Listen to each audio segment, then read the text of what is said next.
Olá amigos investidores, estamos de volta para mais um vídeo. E no vídeo de hoje a gente volta a falar sobre o CDI 11 FIINFRA indexado ao CDI. A gente vai falar do relatório do mês de dezembro, que trata dos dividendos que vão ser pagos na próxima semana aqui do mês de janeiro. Mas antes disso a gente vai trazer alguns números, algumas informações importantes para vocês sobre o fundo. Nos últimos 12 meses o fundo distribuiu um dividend yield de 14,8%, que é um dividend yield estúpido, considerando que ele é um fundo high grade. E o P sobre VP dele está quanto? Está exatamente 1, ou seja, está no preço ideal, digamos assim. Logo, esse dividend yield é real, não é aquele dividend yield meio que fake, que eu sempre tenho que fazer correções para vocês. Então, realmente é um dividend yield estúpido, porque 14,8% ao ano é basicamente o que eu estou pedindo que um fundo high yield traga para a gente no mínimo. E ele está trazendo isso sendo um fundo high grade, ou seja, é um fundo, no caso um FIINFRA high grade, mas pagando igual a um high yield. O próximo dividendo que vai ser pago por ele vai ser R$ 1,07, o que nos traz um dividend yield do mês de 1%, o que é um dividend yield de fundo middle risk. Ou seja, nos últimos 12 meses ele está trazendo um yield de fundo high yield, mas nesse mês em específico ele está trazendo para a gente um dividend yield de um fundo middle risk, mas ele é um fundo high grade, ou seja, ele está trazendo um dividend yield acima do que ele deveria estar trazendo normalmente. E até por isso mesmo, meus amigos, atualmente ele é simplesmente o número 1 em termos de preço. O FIINFRA mais caro da nossa bolsa é exatamente o CDI 11, por causa desse yield basicamente. Até em termos de yield dos últimos 12 meses, se a gente fizer aquela correção que eu gosto de fazer para vocês, ele é o número 1 da nossa bolsa também em termos de yield. Em primeiro lugar, sem correção, quem está é o CPTI 11. Mas fazendo a correção é o CDI 11. E atualmente ele é o número 5 da nossa bolsa em termos de patrimônio líquido. Ou seja, ele é o número 1 em termos de dividend yield dos últimos 12 meses e é o número 5 da nossa bolsa em termos de patrimônio líquido. Ele atualmente é um dos maiores da nossa bolsa. Entrando aqui no relatório, eu destaquei essas distribuições para vocês, as últimas 6, mas daqui a pouco a gente comenta mais sobre elas quando a gente estiver vendo as distribuições dos últimos 12 meses. No fechamento desse relatório, que esse relatório é do mês de dezembro, o valor da cota patrimonial era R$ 104,26, o que nos dá uma reserva acumulada do fundo de 4,26, ou seja, uma reserva muito pesada, ao contrário do irmão dele, o Juro 11, que ficou sem reserva.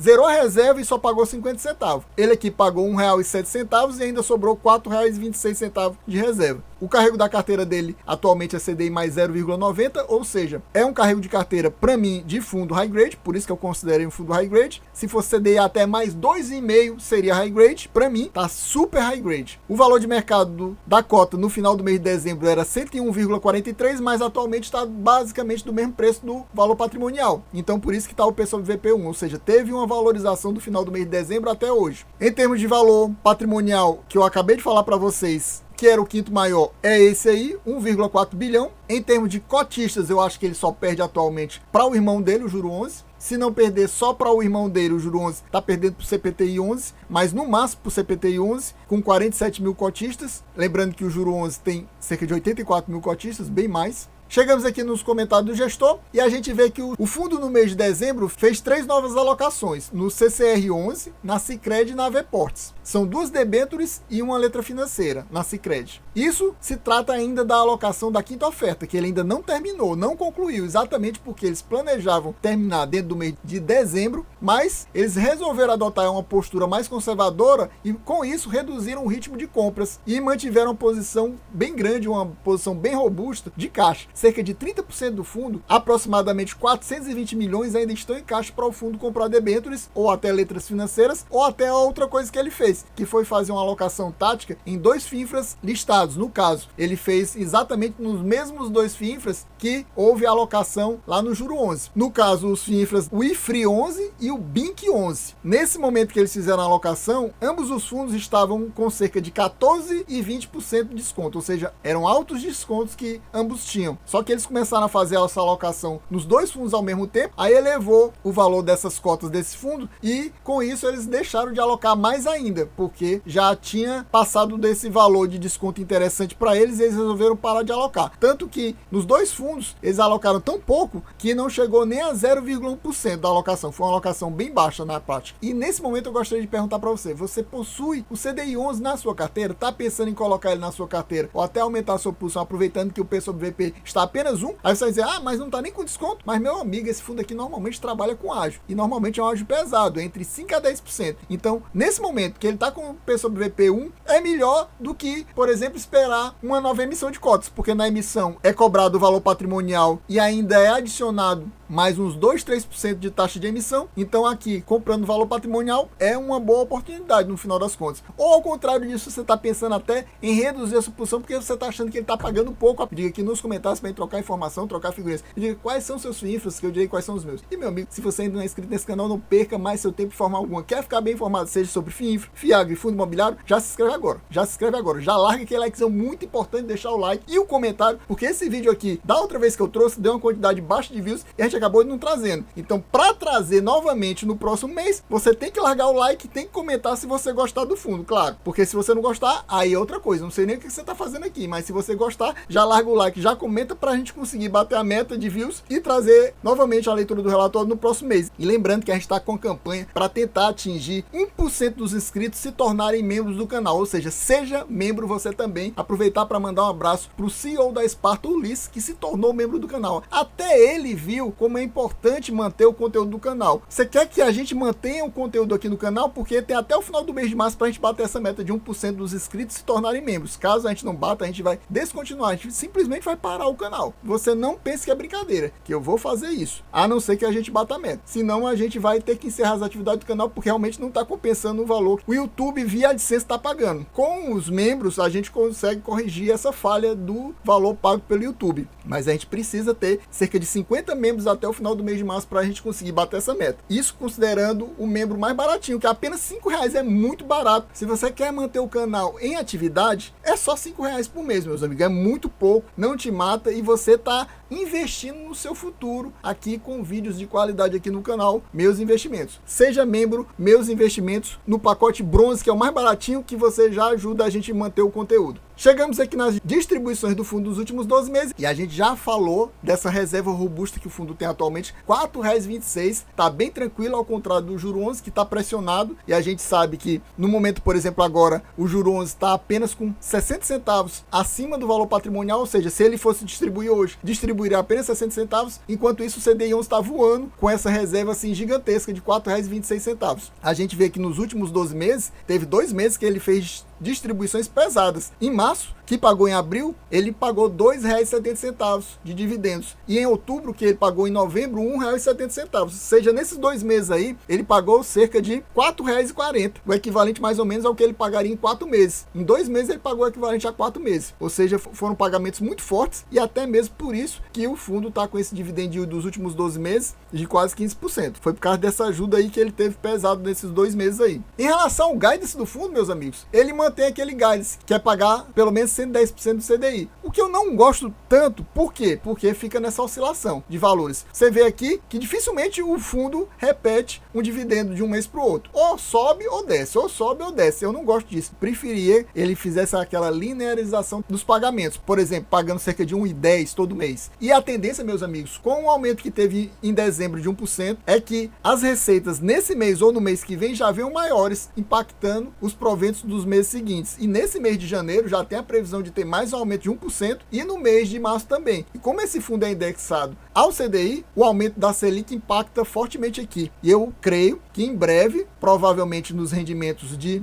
abril, que paga em maio, ou em maio, que paga em junho, o fundo já vai estar distribuindo na faixa de R$1,20 ou mais por mês, por causa desses aumentos, se confirmar cerca de 3% a mais no valor da Selic. Vamos aguardar para ver. Mas tem essa questão da variação, que é chato de qualquer jeito. Vai ter um mês que ele pode pagar 1,30 ou 1,35, aí no outro mês ele vem e paga 1,10. Mas na média eu acho que vai ficar nessa faixa de 1,20. Chegamos aqui na carteira do fundo e a gente observa que o fundo, majoritariamente, ele investe em debêntures. Vocês vão ver que a maioria dos investimentos dele são em debêntures. Então nessa coluna a gente vê que é debêntures, que a gente vê o emissor, na prática, que é o devedor. A gente vê que o maior devedor do fundo, que é a EPR em Triângulo Mineiro, deve apenas 2,6% do patrimônio líquido. Só que tem alguns devedores que têm várias debêntures investidas. Então, se a gente somar essas debêntures, tem alguns que eu acho que passa 2,6%, mas não chega aos 5%, que é aquele limite que eu acho ideal para um fundo investir em um determinado devedor. Então, ele é muito diversificado. Você vai ver a quantidade de debêntures rendimentos que o fundo tem atualmente. Aqui nessa coluna você vê o rate, você vê que praticamente todos os ativos do fundo têm rate, com exceção desse aqui. Essa IFIM, participações, não tem rate, mas é apenas 0,7% do patrimônio líquido, ou seja, muito pouco investido nessa IFIM. Aqui a gente vê o spread de crédito em relação ao CDI, você vê que os devedores devem taxas bem baixas, CDI mais 2,4, CDI mais 3,1, CDI mais 2,6, essa aqui é uma taxa middle risk, é a única que a gente vê nessa página. Essas duas para mim são high grade e o resto é aquela high grade, bem high gradezão mesmo, a maioria. É por isso que o fundo está com um carrego de apenas CDI mais 0,9, muito baixo. Aqui a gente vê o patrimônio líquido investido em cada um desses devedores. Nessa primeira página temos 35 debêntures. Nessa segunda página, a lista de devedores aqui, você vê que eu destaquei para vocês os dois novos devedores, CCR, que é de rodovias, VPorts, que é de portos, ambas AAA, muito bom, e com valores investidos bem baixos, 0,6% patrimônio líquido e 0,4% patrimônio líquido. Chegamos aqui à terceira página, mais um montão de debêntures. Temos aqui a lista de emissores aqui nessa coluna. Você vai observar que tem várias AEGEA, sempre teve várias AEGEA, mas são valores pequenos. Se você somar todas, não vai dar um percentual que chega àquele 5% que eu falei para vocês. Aqui você vê que todos os ativos têm rate. Aqui a gente vê os spreads bem baixos. Tem um spread aqui que é zero,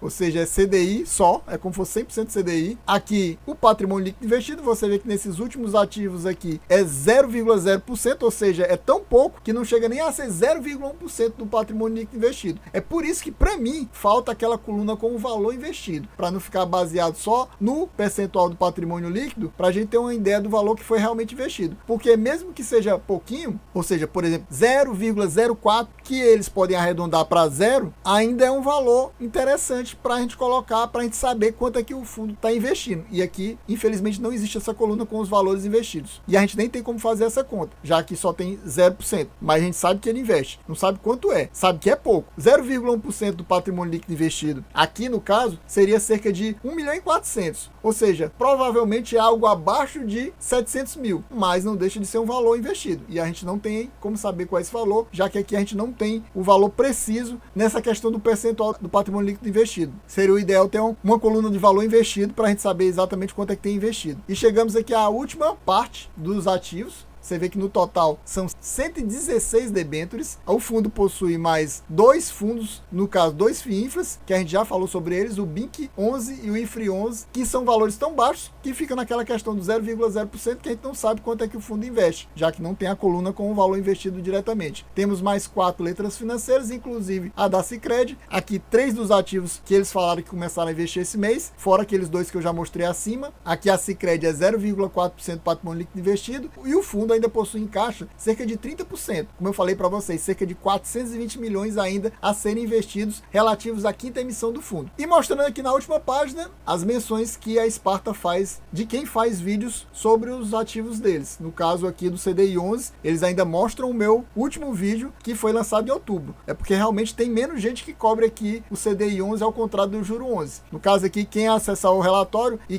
passar o mouse em cima vai ter um link para o nosso vídeo aqui de outubro, mas é claro que você pode acessar diretamente aqui do canal. Pessoal, então a gente vai ficando por aqui. Espero que vocês tenham gostado. Quem gostou já sabe. Se não for inscrito, se inscreva agora mesmo. Já se torne membro. Você quer que o canal continue a existir? Se torne membro. Não pense mais nada. Apenas R$5 mais barato que uma Coca-Cola. Não dói no seu bolso. É um investimento para o seu futuro. Ajudar a manter aqui o canal. E também não esqueça de deixar o like, comentar aqui para a gente conseguir bater aquela quantidade mínima de views. Atualmente está entre 500 e 600 views para a gente trazer a leitura do relatório do mês de janeiro aqui do CDI 11 no próximo mês. É isso aí, valeu, até a próxima e fui!